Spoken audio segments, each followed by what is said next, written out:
Hello and welcome to the chemistry class once again. आज हम पढ़ेंगे ट्राईहाइड्रिक अल्कोहल्स के बारे में। ट्राईहाइड्रिक अल्कोहल्स यानी जिसमें 3 OH ग्रुप हों, ऐसे अल्कोहल्स के संबंध में आज हम जानते हैं कुछ बातें। ट्राईहाइड्रिक अल्कोहल्स में जो सबसे कॉमन एग्जांपल है, जो मोस्ट इम्पॉर्टेंट ट्राईहाइड्रिक अल्कोहल है, वो है ग्लिसरॉल। ग्लिसरॉल यानी 1,2,3 प्रोपेन ट्रायोल को ग्लिसरॉल कहते हैं। ग्लिसरॉल को दूसरे नाम ग्लिसरीन के द्वारा भी इसको जाना जाता है। It is also called as glycerine. It is found, जो ग्लिसरॉल है वो लगभग सभी वेजिटेबल और एनिमल और वेजिटेबल यानी वनस्पति और जो एनिमल से प्राप्त होने वाले फैट्स और ऑयल्स में, तेल और वसा में ये पाया जाता है। और किस रूप में पाया जाता है? It is found in the form of glyceryl asters of palmitic and oleic acid asters. तो जो पामिटिक एसिड है और ओलिक एसिड है इत्यादि के एस्टर के रूप में, ग्लिसराइल एस्टर के रूप में पाया जाता है। ग्लिसरॉल में OH ग्रुप होते हैं और जो एसिड्स में, कार्बोक्सिलिक एसिड में COOH ग्रुप होते हैं। तो ये OH ग्रुप और COOH ग्रुप आपस में एस्टरिफिकेशन के द्वारा ग्लिसराइल एस्टर बनाते हैं और नेचर में अधिकतर ग्लिसराइल एस्टर के रूप में ही ग्लिसरॉल विद्यमान रहता है या पाया जाता है। और ये सारे जो एस्टर्स बनाने वाले जो एसिड्स होते हैं वो लॉन्ग चेन कार्बोक्सिलिक एसिड हैं। जैसा कि आप देख रहे हैं C15 C17, तो ये लंबे चेन्स हैं कार्बोक्सिलिक एसिड के, यानी बहुत ज़्यादा संख्या में इसके अंदर कार्बन कार्बन की चेन लंबी बनी हुई है। आइए देखते हैं इसके बारे में कुछ और बातें ग्लिसरॉल के बारे में। Glycerol is a पॉलीऑल। पॉलीऑल यानी इसमें 2 से ज़्यादा जो है वो OH ग्रुप्स होंगे, यानी 3 OH ग्रुप इसके अंदर है और इसीलिए इसको पॉलीऑल कहा जाता है। Which is used in the manufacture of creams, soaps, cough syrups, toothpaste, lotions, antifreeze, explosives, etc. तो ग्लिसरॉल इम्पॉर्टेंट इसलिए है क्योंकि ये कई तरह के कंपाउंड्स को बनाने के काम में आता है, जैसे कि क्रीम है, साबुन है, कफ सिरप है, खांसी की जो दवा सिरप आती है वो, टूथपेस्ट, लोशंस, एंटीफ्रीज और एक्सप्लोसिव्स इत्यादि को बनाने के काम में ग्लिसरॉल आता है। इन कंपाउंड्स में जो सोप्स, क्रीम्स और लोशंस, टूथपेस्ट वगैरह में जो मॉइस्चर है होल्ड करने का, यानी नमी को पकड़े रखने का काम जो है वो ग्लिसरॉल करता है मुख्य रूप से। आइए देखते हैं इसके प्रिपरेशन के मेथड। सबसे पहला जो प्रिपरेशन मेथड है वो है, हम देख रहे हैं कमर्शियल मेथड। अभी अभी हमने जाना था कि नेचर में जो ग्लिसरॉल होता है वो एस्टर के रूप में प्रेजेंट होता है। तो जो फैट्स एंड ऑयल्स है उनका हाइड्रोलिसिस अगर करें, क्योंकि फैट्स एंड ऑयल्स जो है वो एस्टर्स होते हैं, तो उसका जब हाइड्रोलिसिस करते हैं तो ग्लिसरॉल प्राप्त होता है।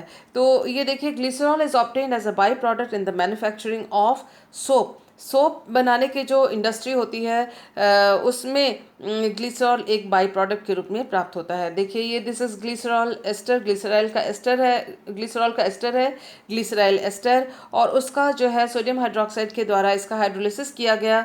तो ये जो CO बॉन्ड्स हैं वो टूटे और ग्लिसरॉल हमें प्राप्त हुआ और साथ ही साथ प्राप्त हुआ सोप।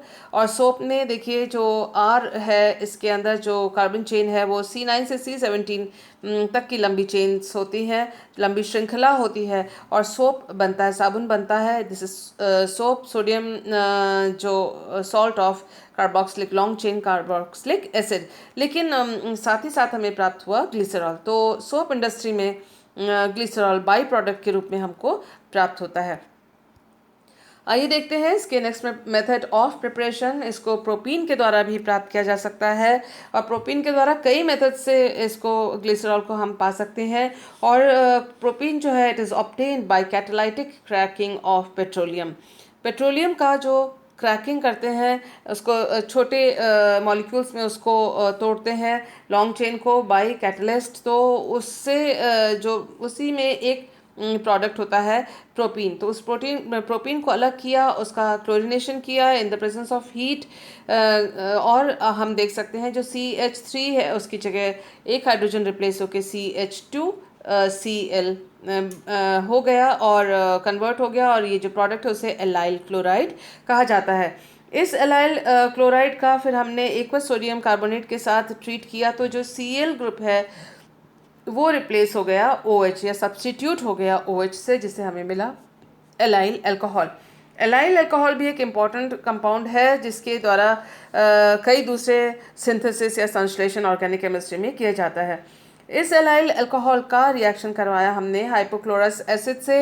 इस हाइपोक्लोरस एसिड को हम क्लोरीन को वाटर में पास करके हाइपोक्लोरस एसिड पा सकते हैं।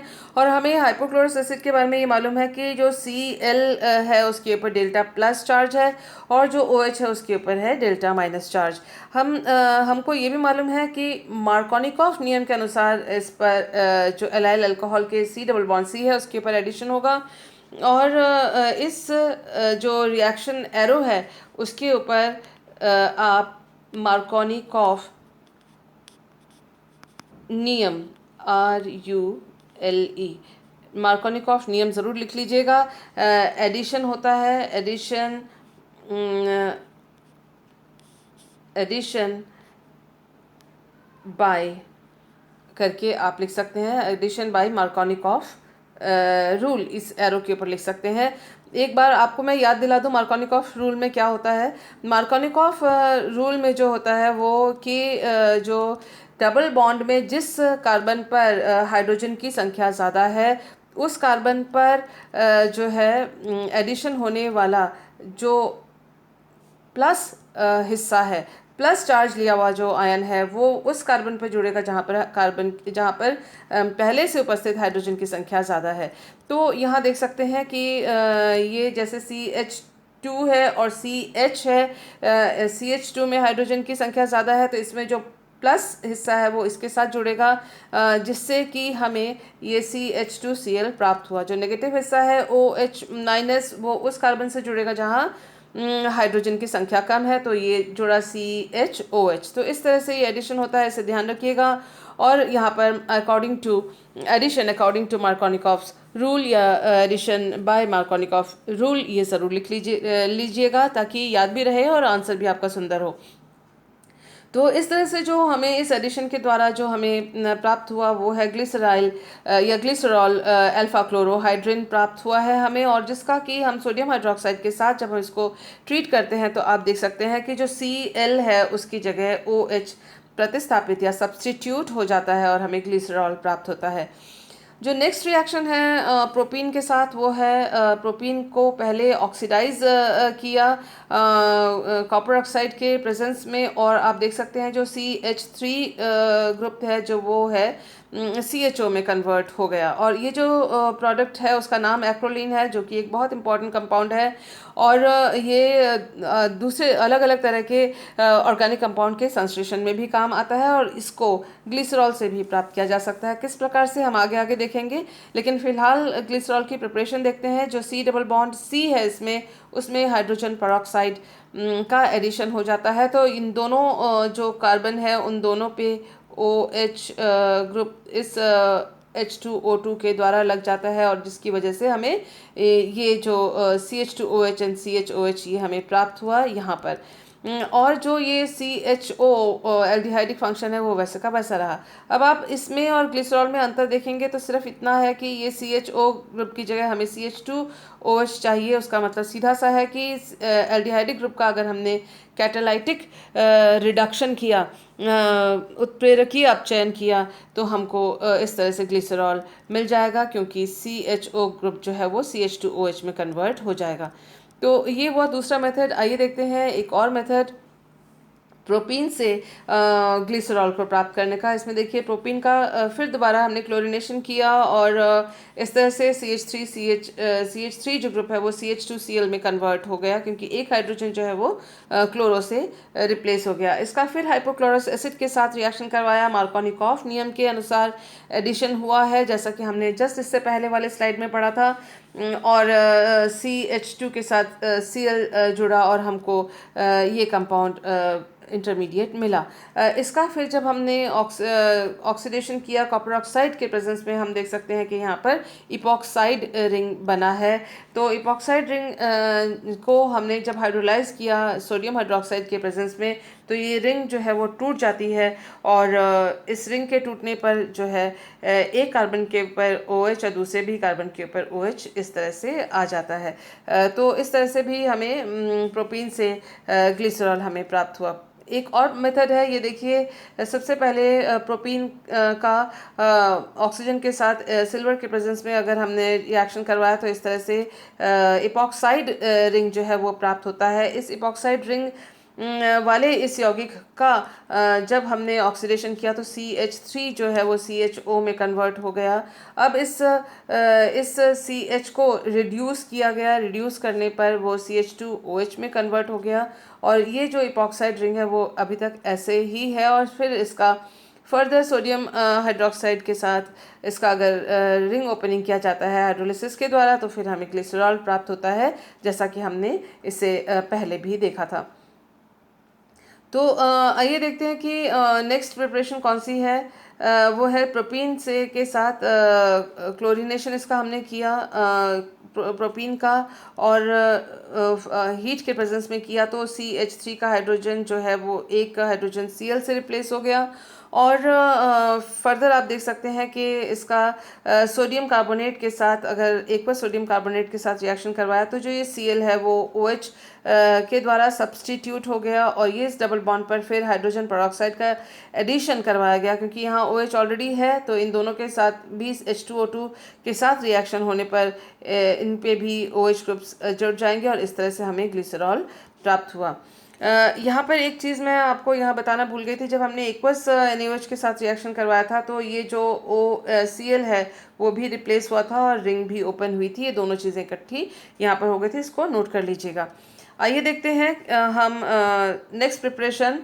जो लास्ट प्रिपरेशन आज ग्लिसरॉल की हम देख रहे हैं वो है फर्मेंटेशन ऑफ शुगर का किण्वन के द्वारा शुगर के किण्वन के द्वारा जो है वो भी ग्लिसरॉल हमको प्रदान करता है। We can obtain glycerol by fermenting sugar in the presence of yeast. और ये जो रिएक्शन है वो फास्ट हो जाती है अगर सोडियम सल्फाइड को यूज़ किया जाए और यील्ड जो लब्धि है वो भी बढ़ जाती है और इसमें एसिटाल्डिहाइड और carbon dioxide as by product प्राप्त होते हैं। आइए देखते हैं physical properties of glycerol. Glycerol आप सभी ने देखा हुआ है, आपको मालूम है ग्लिसरॉल कलरलेस सब्सटेंस है। ग्लिसरीन जो है वो कलरलेस होती है, रंगहीन होती है और ओडरलेस, कोई गंध नहीं होता, स्वीट टेस्टिंग होती है, मीठा उसका स्वाद होता है, साथ ही सिरपी यानी गाढ़ा लिक्विड होता है ये और नॉन टॉक्सिक, ये जहरीला नहीं है। तो इसका जो बॉइलिंग पॉइंट है वो 290 डिग्री सेंटीग्रेड है, जो कि काफ़ी हाई है।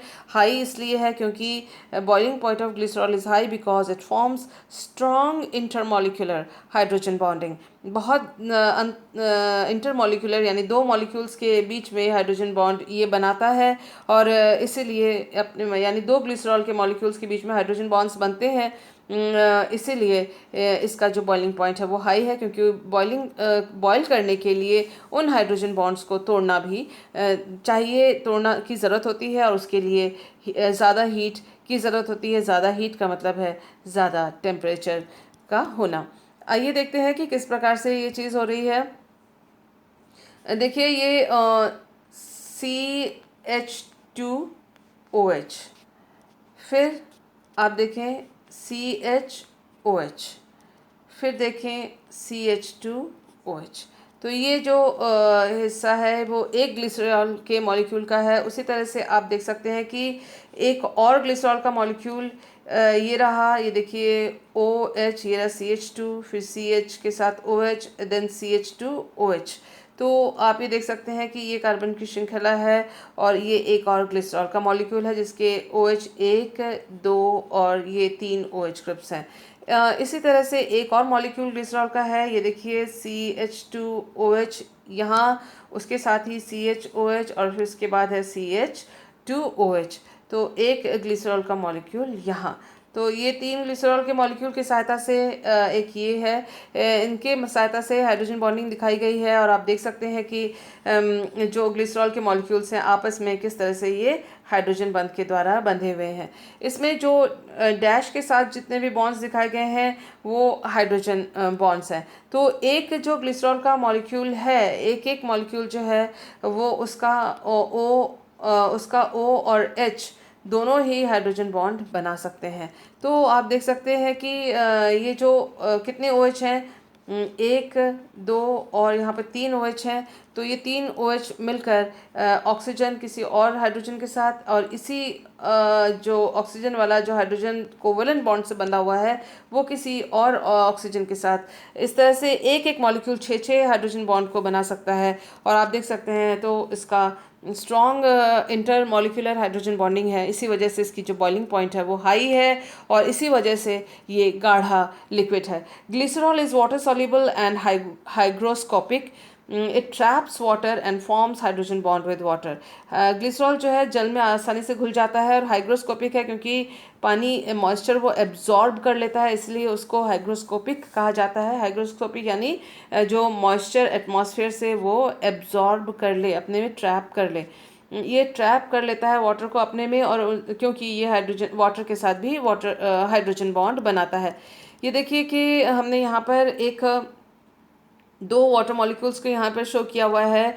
ये एक ग्लिसरॉल का मॉलिक्यूल है और एक ये ग्लिसरॉल का मॉलिक्यूल है। इन दोनों के बीच में भी, दोनों ग्लिसरॉल के मॉलिक्यूल्स के बीच में भी हाइड्रोजन बॉन्ड है, प्लस ये जो ग्लिसरॉल मॉलिक्यूल्स हैं वो वाटर मॉलिक्यूल के साथ भी हाइड्रोजन बॉन्ड बना रहे हैं। तो ये जो वाटर मॉलिक्यूल के साथ जो ये हाइड्रोजन बॉन्ड बना रहा है, ये जो हाइड्रोजन है ये किसी और ग्लिसरॉल मॉलिक्यूल के साथ हाइड्रोजन बॉन्ड बना सकता है।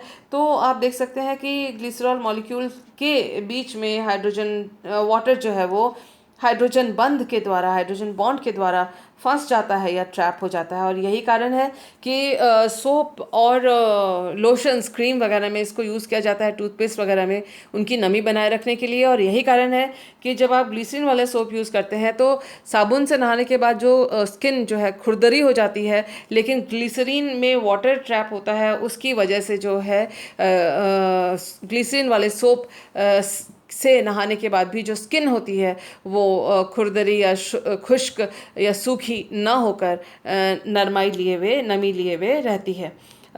मुझे उम्मीद है कि आज जो बातें आपको समझाई गई हैं वो समझ में आई होंगी। Let's see the next reaction. अब हम केमिकल प्रॉपर्टीज़ पढ़ते हैं, 2 पढ़ेंगे और उसके बाद लेक्चर वाइंड अप करेंगे। देखिए, रिएक्शन विद सोडियम एल्कोक्साइड है और formation of ethers of glycerine.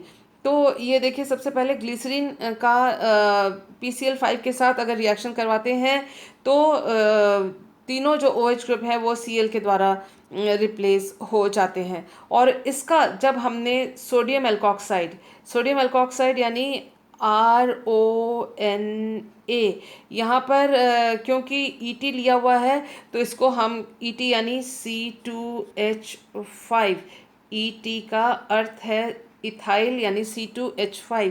तो इथाइल के साथ जब हमने एल्कोक्साइड लिया हुआ है तो इसका नाम होता है सोडियम इथॉक्साइड, इसको कहते हैं, जिसका कि बहुत यूज़ होता है, सोडियम इथॉक्साइड। ऑर्गेनिक केमिस्ट्री में इसका बहुत ज़्यादा यूज़ होता है। तो ये सोडियम इथॉक्साइड के साथ जब रिएक्शन करवाया तो आप देख सकते हैं कि इथेरिफिकेशन हुआ है और ग्लिसरॉल ट्राइथाइल एस्टर जो है उत्पाद के रूप में प्राप्त हुआ है। तो इस तरह से सोडियम एल्कोक्साइड के साथ रिएक्ट करने पर जो ईथर्स, ग्लिसरॉल ईथर्स, ट्राइथर्स हमको प्राप्त हो सकते हैं। आइए देखते हैं इसका नेक्स्ट रिएक्शन डिहाइड्रेशन। जब इसका हीट करते हैं ग्लिसरॉल को पोटेशियम हाइड्रोजन सल्फेट KHSO4 के साथ, पोटेशियम हाइड्रोजन सल्फेट की प्रेजेंस में, तो जो है एक्रोलीन मिलता है। ये एक्रोलीन, जैसा कि अभी हमने इस लेक्चर में पहले पढ़ा हुआ है कि बहुत इंपॉर्टेंट कंपाउंड है जो कि तरह तरह के उपयोग में इसको लाया जाता है। उनमें से एक उपयोग है जब किसी लेक या पॉन्ड, वाटर बॉडी तालाब या के ऊपर या वाटर बॉडी के ऊपर जब ग्रीन जम जाता है या ग्रीन वीड्स बन जाते हैं, उन वीड को किल करने के लिए भी, उनको ख़त्म करने के लिए भी एक्रोलीन का इस्तेमाल किया जाता है। इसके अलावा तरह तरह के कंपाउंड्स को सिंथेसाइज करने के लिए भी एक्रोलीन का इस्तेमाल किया जाता है। पॉलीमराइजेशन के लिए भी एक्रोलीन का इस्तेमाल किया जाता है। वो हम आगे के आगे देखेंगे, पढ़ेंगे, लेकिन ये बहुत इंपॉर्टेंट कंपाउंड है जो कि ग्लिसरॉल से प्राप्त हो सकता है डिहाइड्रेशन के द्वारा। इसके अलावा जो है रिएक्शन विद एसिटाइल क्लोराइड हम देख लेते हैं। देखिए, ये ग्लिसरॉल और इसका एसिटाइल क्लोराइड के साथ रिएक्शन करवाया गया है, जिससे कि एसीटेट प्राप्त हुए हैं। तो ये ग्लिसराइल ट्राई एसीटेट प्राप्त हुआ है। इसका नाम ग्लिसराइल ट्राई एसीटेट है और ये एसिटाइल क्लोराइड के द्वारा पाया जा सकता है। तो ये कुछ रिएक्शंस हैं, कुछ और रिएक्शंस हैं जो हम इसके जो नेक्स्ट वीडियो में हम देखेंगे। मुझे उम्मीद है आज के सारे रिएक्शंस और इन्फॉर्मेशन आपको समझ में आए होंगे। फिर भी अगर आपको कोई प्रॉब्लम आती है तो आप मुझे व्हाट्सएप ज़रूर कीजिएगा। Thank you for being with me.